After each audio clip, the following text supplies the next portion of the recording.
Well, good morning, Highland. It is good to see you. It's great to be back after a couple of weeks away. I had some refreshing time, and part of what I got to do was see some old friends from years gone by, and I know that they watch our services every week, and so I want to take a moment and say thanks to them. I want to say thanks to Ken and Connie, Lee and Lisa. It was great to see you. Good to have dinner together, catch up on what's going on in our lives. Appreciate you taking the time to do that. Also, to Don and Margaret, you put me up every year for a fishing trip, and I love that so much. Don had his 80th birthday the week before I was there, and he can outfish me something awful. So I just spent my time netting his fish while I was there. I got pretty good at that.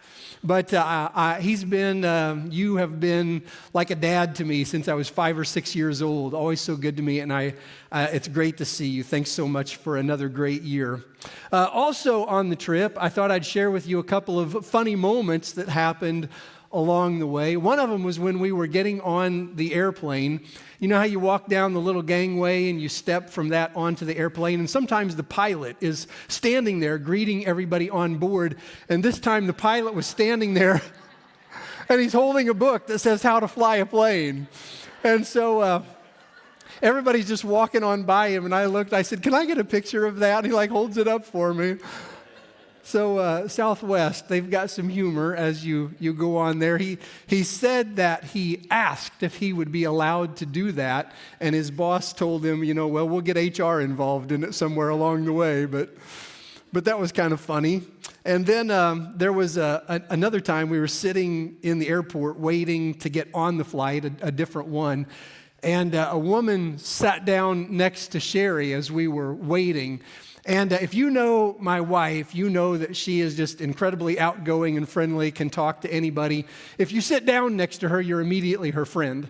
And so this woman sits down next to her, and I didn't hear all of the conversation, and we got home late last night, so I'm probably making some of this up in my memory, as I could overhear that they were sitting. But Sherry says something to her about, I like your pants. And so the gal says, well, thank you. They're the stretchy pants. And Sherry says, are they just colored that way, or are they textured? And she says, they're textured. Do you want to feel them? And so 10 seconds after Sherry meets this gal, she's rubbing her pants, And so I'm sitting over there laughing, and Sherry's, what are you laughing about? And I said, you're the only person I know who 10 seconds after you meet somebody, you're rubbing their leg. So I asked, can I take your picture? She's like, yeah, let me get my hat on. So these are things that happen to me while I travel with my wife. But it's great to be back. Thanks to Brandon and Kevin for speaking while I was away. And today I'm going to continue our series, Desperate for Deliverance. So all of us are probably familiar with the fight or flight response. We tend to go one way or the other with that. When we're threatened or we're scared, our body reacts. And so I read about this, and what happens in those moments is that adrenaline and sugar and fat are released into our bloodstream. It causes our heart rate to increase, and we breathe faster, which sends more blood and more oxygen to our brain and to our muscles, which gives us a heightened sense of what's going on around us. Our strength increases, and so as a result, we are able to fight, or we're able to flee, to get out of the situation that is there. And so between those two responses of fight or flight, which one do you more naturally gravitate toward? Most of us have a default response. We tend to go one way or the other. Now, we can go either way. We quickly assess the situation, determine what is our best course out of this, and we can go either direction. But most of us kind of have a default response. We're either going to fight or we're going to flee, and we only go the other way if circumstances dictate that. When I was younger, my default response was to fight. If I felt threatened, if I was scared, my default was, I'm going to fight my way out of this until I figure out I can't win the fight, and then I'm going to run from it. And so I remember one time my brother and I were given the assignment of washing the car. And so you know how brothers are. You're doing a job together. You tend to bicker a little bit. Maybe you didn't do that with your siblings, but me and mine did. And so we're doing this, and we're out there. We're already in a bad mood because we don't want to wash the car. My brother gets the sponge and the suds in the buckets, and he slaps it on top of the hood of the car, and it just goes kind of like squirting out everywhere, and it goes, of course, on me. So my natural response is, I'm holding the water hose, so I just give him a quick flick of water, Well, he doesn't like that, so he takes the whole bucket and just throws it on me. Well, I'm still holding the water hose, so I just start giving it to him, like every little thing. Well, he starts running at me then. And so I start backing away, hose on him the whole way. I finally run out of water hose, and that's when I knew the fight was over. I better run. There comes the flea, and so I take off like a gazelle running from a lion. He's a couple of years older than me and faster than me, but the adrenaline and the sugar and the fat, the response, like I'm 2 steps ahead of him and he can't catch me. But he can't get any closer. I can't get any farther away. We must have covered 3 miles in the yard until he finally gave up. And I'm like, oh, good. I didn't think I could run any farther. But when you are threatened, when you're scared, do you tend to fight or flee? We're going to look at a story in the Old Testament today about Jacob, and Jacob was a fleer. Like when when his back was against the wall, he was going to run. That was his default response. He would run from trouble, he would run from conflict, he would run from danger, he would manipulate circumstances in the background. But today we're going to see him fight because he was desperate. And running was no longer his best option. So if you have your Bible, I want you to turn with me to Genesis chapter 32, because here we find Jacob fighting with God. He had no other option, and so he engages in the fight. But to understand this fight, we need to back up and review Jacob's life. And so on the screen, I've got kind of a family tree scenario going on there. So you look at Jacob, he's there in the different colors, so he stands out.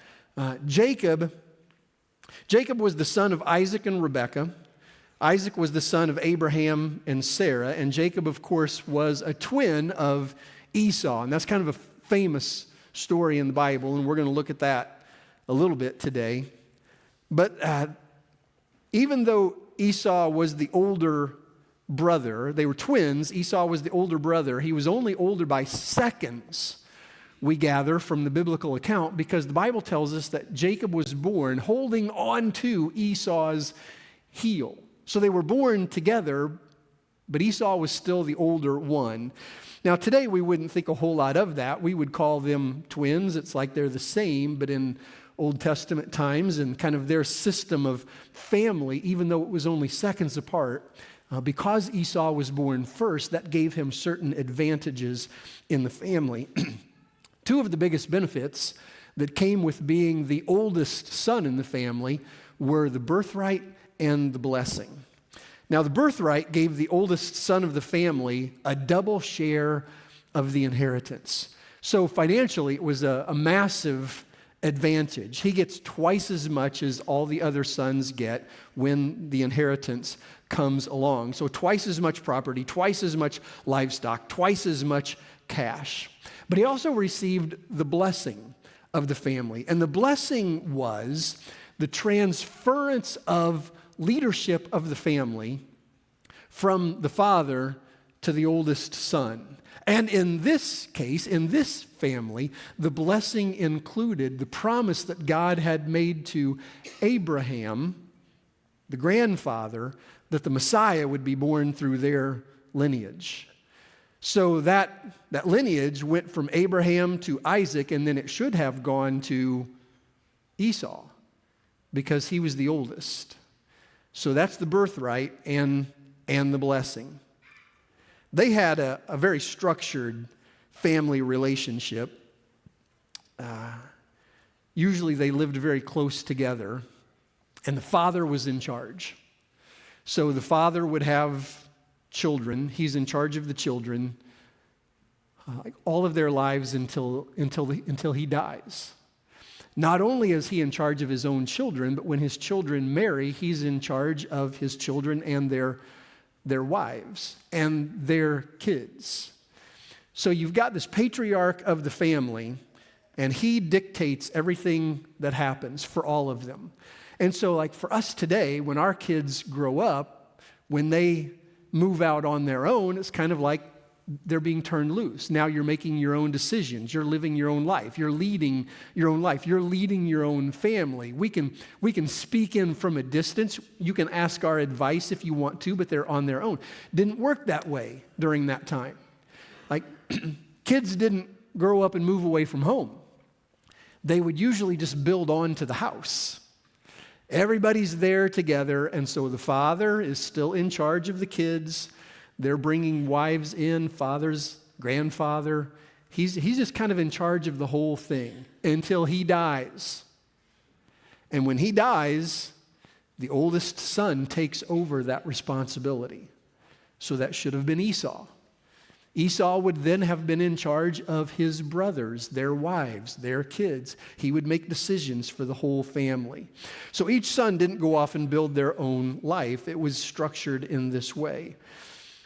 But in the case of this family, the blessing included this passing of the promise of God to Abraham. The Messiah would come through their descendants. So the birthright and the blessing belong to Esau. But Jacob finagled both of them out of Esau to himself.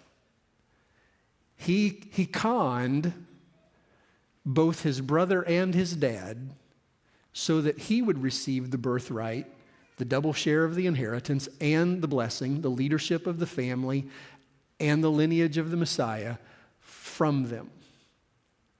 So in Genesis 25, I just want to read this part to you. We're going to be specifically in chapter 32 a little bit later on, but we've got to understand the background. It says, the boys grew up, and Esau became a skillful hunter, a man from the open country, while Jacob was content to stay at home among the tents. Isaac, the father, who had a taste for wild game, loved Esau because he was a hunter. But Rebekah, the mother, loved Jacob. So they kind of had their favorites. So Esau was sort of a man's man, a hunter, a provider. Jacob was the boy who stayed around the house, a bit of a mama's boy.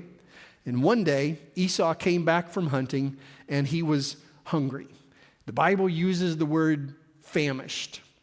Evidently, his hunt was unsuccessful, and there was Jacob, and Jacob had been cooking all day. He'd been preparing this pot of stew, and there it is over the fire, and Esau's been out hunting for hours. Nothing has happened. He's walked. He's famished. And he gets back, and you know how you are when you're hungry and you smell some good food. Like, He says, I want some of that. I'm starving. Give me some of your stew. And Jacob saw the opportunity. So he said, I'll give you some of this stew in exchange for your birthright. Remember, the birthright was the double share of the inheritance. Big sum of money. It was a huge price to pay for one bowl of stew. And the obvious answer from Esau would be, you're nuts, little mama's boy. Give me some stew or I'll pinch your puny head off. That's what an older brother would say. Instead, Esau said, well, the birthright isn't going to do me any good if I'm dead from starvation. Fine, I'll trade. And Jacob gets the birthright from his older brother. Some years later, then, and this is recorded in Genesis 27, Isaac the father is old and he knows he's about to die, so he prepares to give the family blessing to Esau. Remember, the blessing is the part where you are the family leader and also the lineage of the Messiah would be coming through you. So Isaac is making preparation to pass this on to Esau. So he calls for Esau and he says, what I want you to do is go out and hunt me some wild game because I love wild game. Fix it for me just the way I like it. And after I eat, I will give you the blessing. I will transfer the family leadership to you. So Esau takes off and goes for a hunt. But it takes a while to do that. I mean, those of you who are hunters, you know you don't just walk out the back door and shoot something and come back in. So he had to go out. He had to find the game. He didn't have a, rifle and gunpowder. He's got bow and arrow at best. He's got to go out and find something and kill it, bring it back. This is going to take a while. While he's gone, the mother of the bunch, Rebekah, conspires with Jacob for him to pretend to be Esau and go into his father and receive the blessing from him. Jacob was, he was old. He couldn't see. Isaac was old and he couldn't see. Rebekah cooked a goat, made it taste like wild game, and then he took it into his father. I want to read this section. This is from Genesis 27. It says, he went to his father and he said, "My father." "Yes, my son," he answered. And his father asks him, who is it? Who are you? He's blind. He can't see. He can't hear well. He's old. All of his faculties are declining. Who are you? I want you to remember that this question is asked of him because this is important later on. So Jacob said to his father Isaac, "I am Esau, your firstborn." And so Jacob lies about his identity. "I have done as you told me. Now please sit up and eat some of my game so that you may give me your blessing." And so Isaac enjoys the meal, and he gives the blessing to Jacob, thinking that he is Esau. So now Jacob has both. Eventually, Esau returns from the hunt. He takes the wild game into his father. They figure out what has happened, and Esau says, and this is recorded in the Bible, "When I find my brother, I will kill him." He's upset about this. I sold him my birthright. He connived that out of me, and now he's deceived my dad, and he's received the blessing as well. So what will Jacob do when he's threatened? He'll run, because that's his natural response. So he packs his bags and he leaves home, and he goes to live with his uncle Laban. This is his mom's brother. He's gone for several years. He has worked for his uncle. He's married two of Laban's daughters, has kids. He's acquired servants and riches, like a lot of years have gone by. And then one day, the Bible records in chapter 31, the Lord said to Jacob, "Go back to the land of your fathers and to your relatives, and I will be with you." So he's run away for years and years. He's had a family. And the Lord says, "I want you to go back now." So Jacob packs up in the middle of the night without saying a word to Laban. He left. 3 days later, his uncle Laban realizes that he's gone. His daughters are gone. His grandkids are gone. Where did they go? So he takes out after him. 4 days later, catches up with him. "Why did you leave without telling me?" He said, "If you had told us you were leaving, there would have been music and dancing. Why have you done this?" Jacob said, "I was afraid, because I thought you would take your daughters away from me by force." He was afraid. What does he do when he's afraid? He runs away. So Laban eventually says goodbye. Jacob continues on his journey back home. But who is waiting back home? Esau, the brother who said, "I will kill you." And that's what he's heading back into. So Jacob prepares. And what the Bible tells us is that he sends messengers ahead of him to meet Esau and let him know that he's coming. He tells him where he's been all these years. Now he has livestock and servants. In Genesis chapter 32, verse 5, Jacob has sent a message to his brother Esau through his servants. "I'm sending this message to you that I may find favor in your eyes."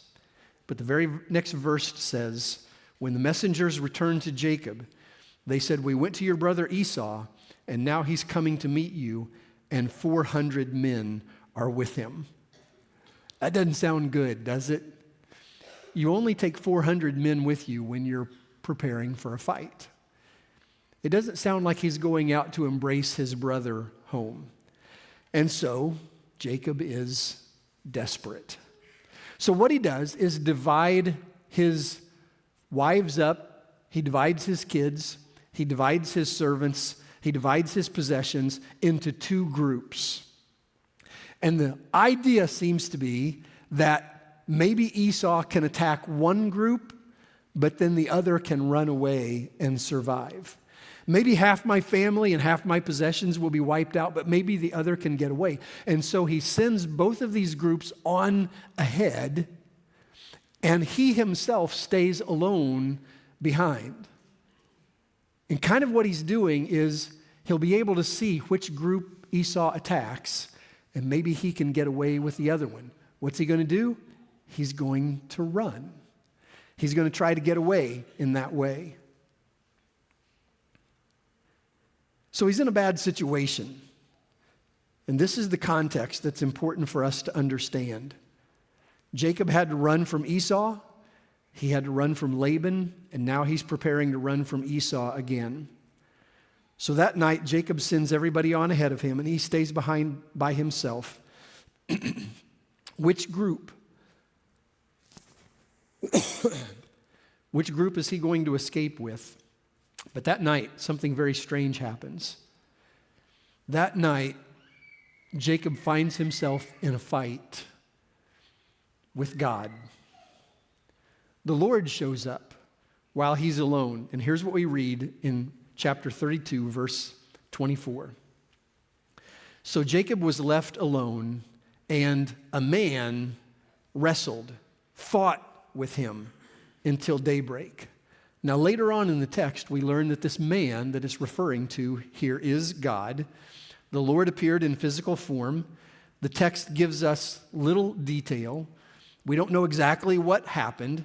All we know is that God shows up in the middle of the night in the form of a man, and he tackles Jacob, and they fight for hours. Verse 25, when the man, God, saw that he could not overpower him, he touched the socket of Jacob's hip so that his hip was wrenched out of socket as he wrestled with him.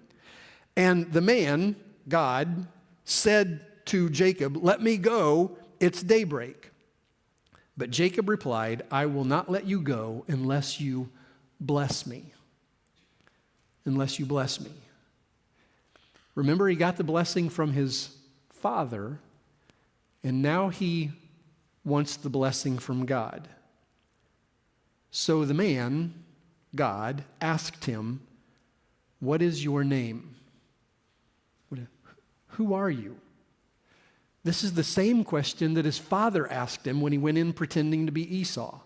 Remember, his father was old and blind, and he couldn't hear well, he couldn't see well, so his father asks him, "Who are you? I've come to get the blessing. Who are you?" And at that time, he lied and said, "I am Esau." Now God is asking him, "Who are you? You're wanting a blessing from me. Who are you?" What's he going to say this time? But this time he told the truth. And he said, "I am Jacob. I'm tired of running. I'm not Esau." Verse 28, the man, God, said, "Your name will no longer be Jacob, but Israel, because you have struggled with God and with humans and have overcome." And this is where the name Israel comes from. The nation of Israel, this is where it comes from, because he was the father of the nation of Israel. And Israel means to struggle, to wrestle, to fight with God. So what does this mean for us, this whole story? As we look at this whole story, what does it mean for us? Here are a couple of lessons that I want to draw out for us today. The first one is, we often don't wrestle with God until we are alone.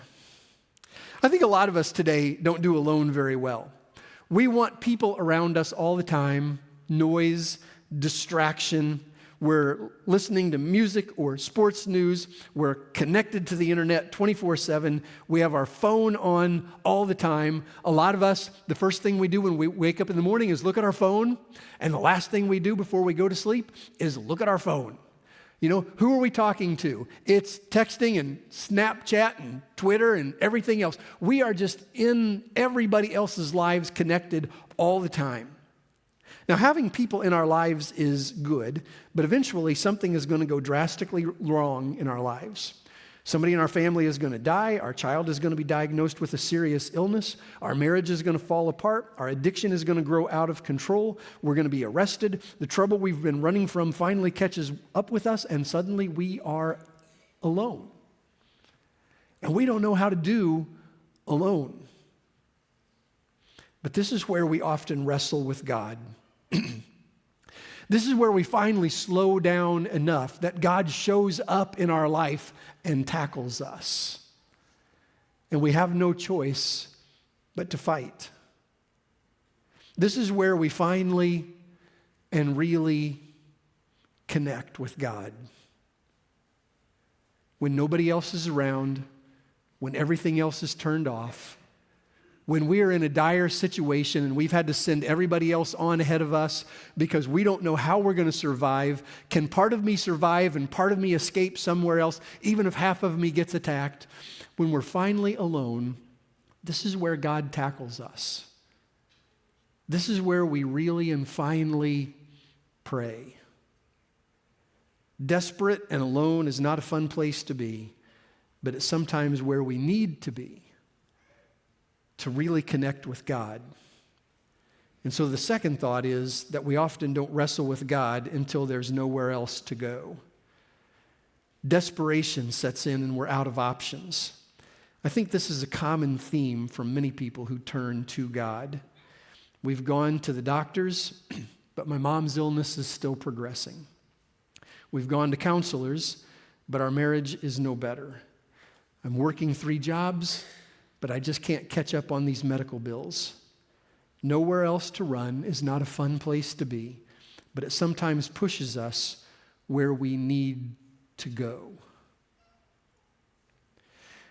Jerry Sitzer was in a car accident with his family, and he wasn't hurt, but in that car accident, he lost 3 generations of women in his life. His mother, his wife, and his daughter were all killed in that car accident. He wrote about his experience in a book that he called A Grace Disguised. And as you can imagine, that was a dark time in his life. But here's one thing that he wrote. The fastest way for anyone to reach the sun and the light of day is not to run west chasing after the setting sun, but to head east, plunging yourself into the darkness until you find the sunrise. I think a lot of times in our lives, we find ourselves in dark times of life, and we try to avoid the darkness. We try to avoid the night. We try to avoid the pain, and we try to avoid the desperation. We try to outrun the consequences of the decisions we've made, the things that we've done. But what we really need to do is what Jacob finally did. He stayed in the darkness and he wrestled with God. And when he did that, he finally found the sunrise and he found the blessing that he'd been waiting on all his life. And so all of that to ask the question today. Do you find yourself in the darkness right now? Have you been running from everything painful in life? Whatever it is that has been going on for you, and you've just been trying to get away from it. Do you finally need to be alone in the darkness and allow God to tackle you so that you can fight through that and then receive the blessing of God? See, we just want to sit out in the sunshine and have God throw blessing all over us and everything be great in our life all the time. But that just isn't the way God works. Because so often when we're sitting in the sunshine of life, we don't see the need for God. When everything's going well for us, when we've got plenty of money, when our relationships are great, when we're happy, we just do those things. The times that we really connect with God are in the painful times of life, when we're in the darkness. So do you just need to sit there in the night and wrestle with God for a while? When Jacob was wrestling with God, God said, "Let me go. It's almost daybreak." And Jacob said, "I won't let you go until you bless me." When we're wrestling with God, dark times of life, when everything is going wrong, our best move is to do what Jacob did. Just hold on to God. That's the best way to fight. Just hold on. I won't let you go until you bless me. Are you at a point where you're about ready to give up on God? You just kind of feel like there is no blessing coming to you. Everything has gone wrong. There's nothing but darkness. There's nothing but bitterness and heartache. And you're about ready to just say, forget it. Here's the lesson we learned from Jacob.